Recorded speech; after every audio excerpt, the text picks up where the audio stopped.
Persona 5 is the newest game in the Persona franchise, a spin-off of the Shin Megami Tensei games. These games have been around for years, 25 to be exact, and this is my first entry in the series that I'm playing. It's known to be a weird game. It's a mix of a dungeon-crawling RPG and a life simulator, but it's that exact concept that has me interested in it. But it's also an incredibly long game, so let's find out if this game is worth the hours you put in my mighty review of Persona 5.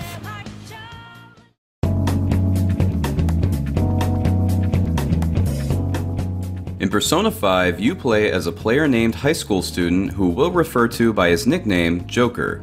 Joker's recently been relocated to Tokyo after being found guilty of assaulting a man who was going to rape a woman in the streets.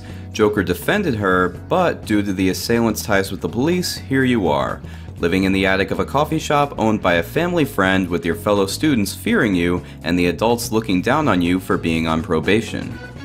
After a couple of strange dreams, Joker begins life at his new school. On his first day, he meets another student, Ryuji, and they're late and they get sucked into an alternate world where a castle where the school should be. After being captured, it's revealed that the castle's ruler is a teacher at the school, guilty of beating and sexually assaulting students. When faced with execution, Joker decides to defy the ruler and unleashes his persona, granting him the power to escape. On the way out, you meet a cat creature named Morgana who explains what happened and where you are. This world is a palace, a corrupted alternate dimension created by the twisted heart of its ruler. Your persona is the physical representation of your inner defiant self to be used in battles while in this world. He explains that by using personas to get to the center of someone's palace and steal their treasure, you can cause them to have a change of heart and confess their sins out of guilt.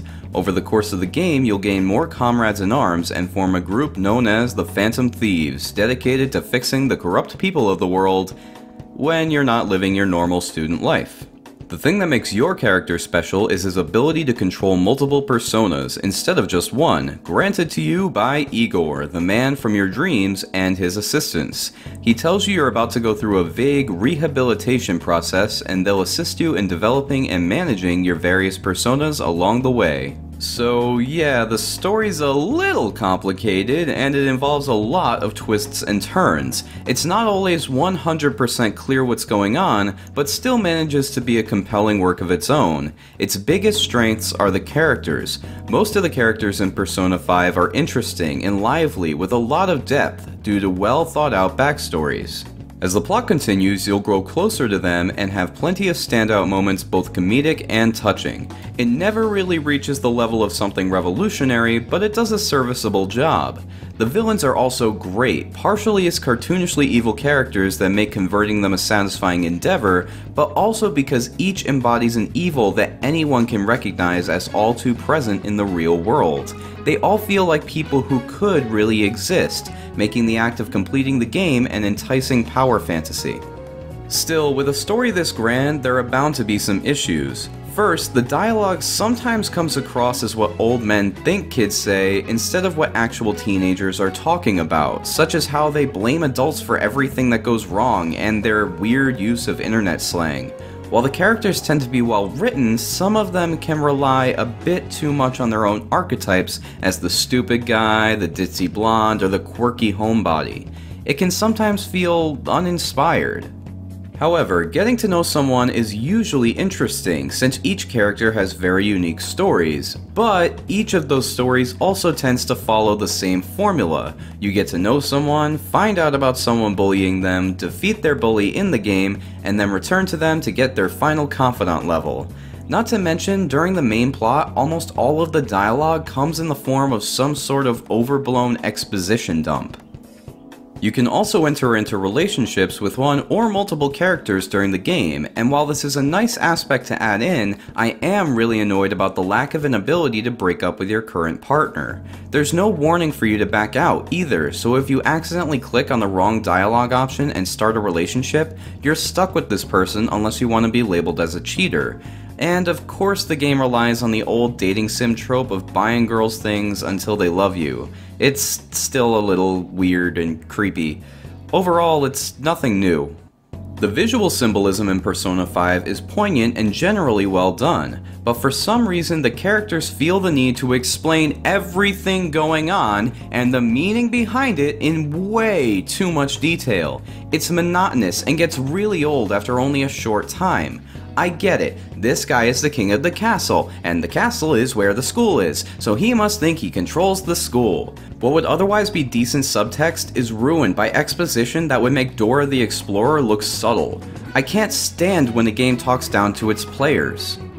Lastly, there's the character of Joker. He feels half-baked, both as a character and as an avatar through which you experience the game. For some reason, he isn't voice active for most of the game, but does have a few lines, making it seem awkward when he's silently standing there while your teammates are yelling things out during a battle, especially since he's supposed to be their leader.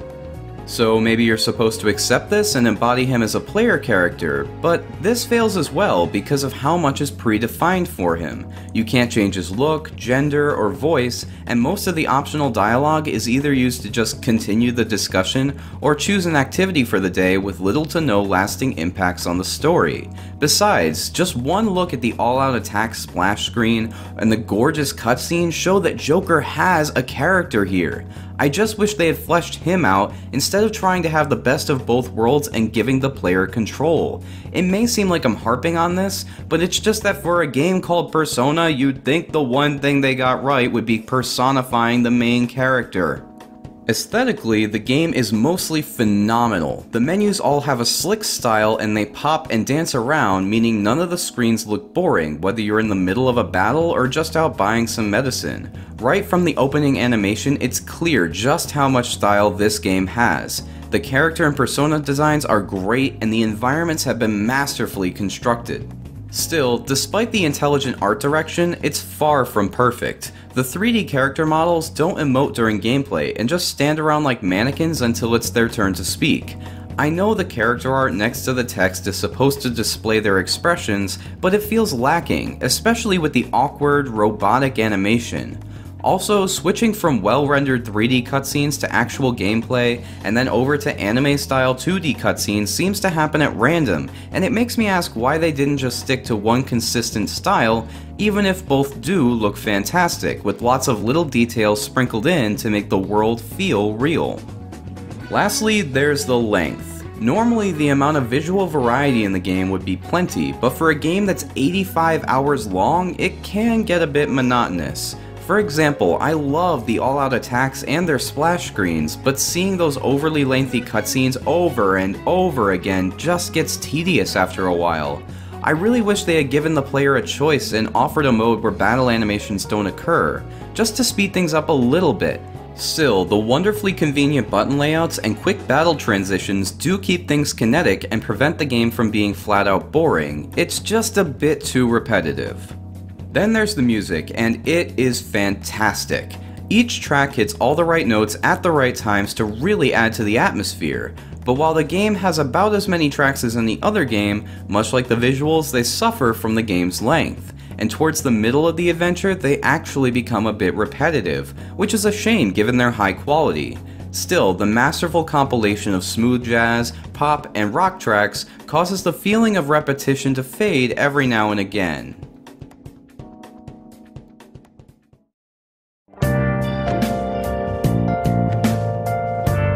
The gameplay of Persona 5 is split into two sections. There are corrupted palaces that play like a dungeon-crawling RPG, and then there are the life sim sections where you hang out with friends and do things like go to school and work a part-time job.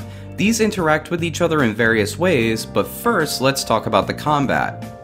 In this game, you use your team's personas to defeat enemies you come across in the palaces. Attacks consist of physical strikes, ranged weaponry, and special moves used by personas that can heal, cause status effects, or do elemental damage.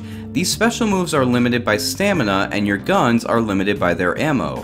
There are also options to use items, run away, and give specific commands to your teammates.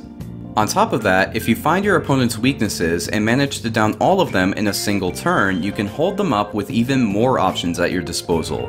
You can demand money or items to boost your battle prowess, or try to find some common ground and get them to join your team as a new persona. The negotiations were pretty confusing at first, but once I realized that a formula to successfully negotiate was explained in a tutorial never shown on screen, they just became mundane. Still, collecting all these little guys can be just as addictive as catching Pokemon, and I was determined to get as many as possible in my playthrough, although I only got 25%, so there are a lot in this game. Of course, if you don't want a certain persona, you can execute a devastating all-out attack to deal bonus damage to all opponents at once. Combat abilities can be enhanced both by gaining experience from battle and buying new weapons and armor from the shop. Each new battle rewards you with experience and cash, and each new weapon can be useful in dealing extra damage, but it would have been nice to see more unique weapon, armor, and magic abilities instead of just stat boosts and resistances. One major downside to the combat comes in the form of a bug. Normally when fighting an enemy, for every new type of attack it's hit with, you store information on whether that attack was strong or weak against it. Unfortunately, the game has a habit of glitching out and forgetting these weaknesses between battles, leading to frustratingly using unnecessary stamina to discover them all over again if you forget. Also, the personas you fight in one palace tend to be different from those in others, meaning that if you missed one before beating the boss, it's very difficult to find again. Then there's the fact that some enemies have the ability to attack twice for no reason and with no warning, which is either a glitch or an unexplained aspect of combat, as well as the cheap insta-kill attacks some enemies are capable of, leading to a frustrating death when performed on Joker, because when he drops, you lose. Everybody else just gives up, I guess. Lastly, not all of your combat abilities are well explained from the start, and some aren't explained at all. I still only have a rudimentary understanding of what different persona stats mean, how they affect battle, and how experience is distributed after a battle. Given how much time is spent trying to manage stats during the life simulation sections of the game, not knowing how certain stats affect you in battle makes all of that effort seem less rewarding. That being said, the combat is really fun. The sheer number of options present is staggering and makes for a good amount of strategy. The boss fights in particular are great, with each offering unique twists on the formula. I won't say this is anything unbelievable or ground untread before, but definitely a rewarding challenge at the end of a palace. The other parts of the palaces involve exploring and solving puzzles. Exploring these unique and twisted locations is a delight, with creativity exploding from the world around you, and knowing that you're going through the morphed heart of your target makes each location even more intriguing. On the other hand, the puzzles are simple at best and insultingly easy at worst. They're also mind-numbingly linear, meaning exploration becomes a drag as well, and while it's possible to sneak around enemies to get in position for an ambush and give yourself an advantage in the fight ahead, stealthing around to avoid a fight isn't really much of an option because you need to fight each enemy you come across in order to reach a decent level before fighting the boss at the end of the palace. Outside of palaces, there's also Mementos, an always available randomized dungeon that can be used to get extra experience, catch new personas, and find more treasure to be sold. It's also where you'll find mini-bosses of some less corrupted people from throughout the city. This is a nice distraction and a decent way to grind when a palace is unavailable, but it does tend to get tedious towards the end of the game. Personas can be trained by gaining experience through battle. This works fine for comrades with only one persona, but given the numerous monsters at Joker's disposal, training each of them would become tedious. There are ways to power them up by sacrificing old personas for small power-ups, but in the end, the best option is typically to just fuse two personas together into a more powerful monster. It can suck when you have a persona with a lot of resistances that's too underpowered to fight anymore, but it does a decent job of adding variety to the game by constantly encouraging the player to change up their team. Still, even with these forced changes, the game is pretty easy, and while there were plenty of fun challenges, many just boiled down to finding the enemy's weakness, using an all-out attack, and trying not to waste too much energy in the process. Playing on normal, I only died like 6 times, and 2 of those were to instant kill attacks with hardly any way to block them. I just wish the majority of the game's challenge came from outsmarting your enemies instead of how well you manage your magic power.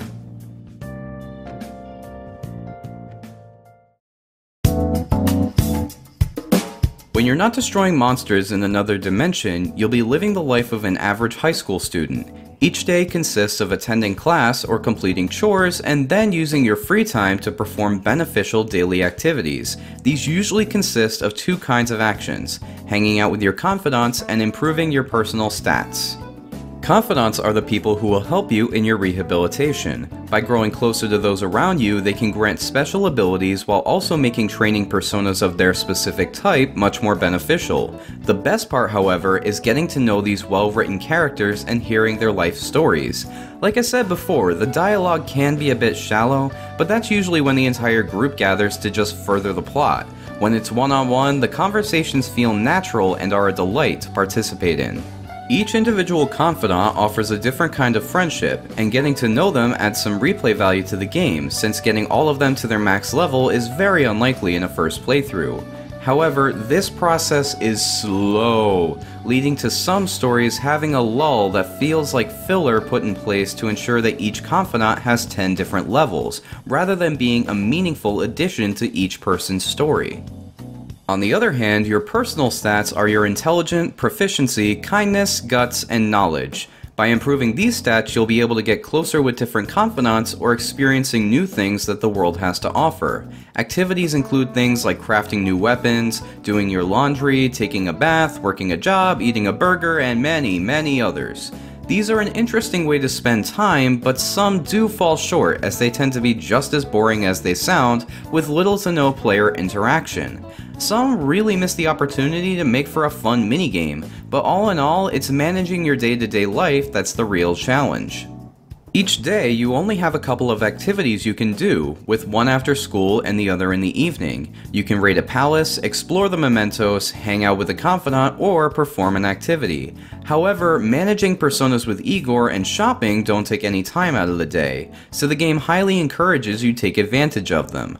Although I do wonder why I'm not able to perform 3 activities on a Sunday or a holiday when I don't have school, considering the extra time in the day. It's also pretty frustrating when you have certain activities you want to partake in, but the story requires you do something else that day. And time management is key, as each palace only exists for a certain amount of time, and when that time runs out, it disappears if the player was successful, and if not, it's game over. I'll say this much: for the most part, thinking of how to manage your time to achieve maximum benefits over the course of the game is a really interesting prospect, but there are definitely times where it gets a little too close to the monotony of everyday reality. All in all, Persona 5 tries to do too much at once, and while a lot succeeds, there's also a lot that contradicts itself. You can duplicate skill cards to teach your persona new moves, but why bother when you're going to end up fusing it away anyway? The story is pretty good with memorable characters, but the extreme length of the game makes it drag out and have a long, boring middle with little happening to advance the main plot. The combat is excellent, but you're encouraged to beat palaces in as little time as possible to avoid getting a game over, meaning you typically get a huge chunk of combat followed by a chunk of daily life twice as long over and over until you beat the game. And its style is one of the best I've ever seen, but the repetition and long, drawn-out cutscenes and dialogue make it feel old after a while. Persona 5 is a good game. It's a great game, but I don't think it's as good of a game as everybody else seems to. I can understand that it made a lot of improvements to the Persona formula from 3 and 4, but at the same time, despite its immense style, possibly the best style I've ever seen in a game, it does have some core faults that I can't really forgive, which is why my final score for Persona 5 on the PlayStation 4 is an 8 out of 10. Despite the fact that I do see those faults, I still feel compelled to go back and keep playing for New Game Plus. And if you're new to JRPGs or a veteran of the genre, I can still give this one a very good recommendation. And with that being said, I hope you guys enjoyed this review. If you did, be sure to like and comment down below to let me know what games I should review next. Subscribe for more great gaming content, and as always, have a mighty nifty day today.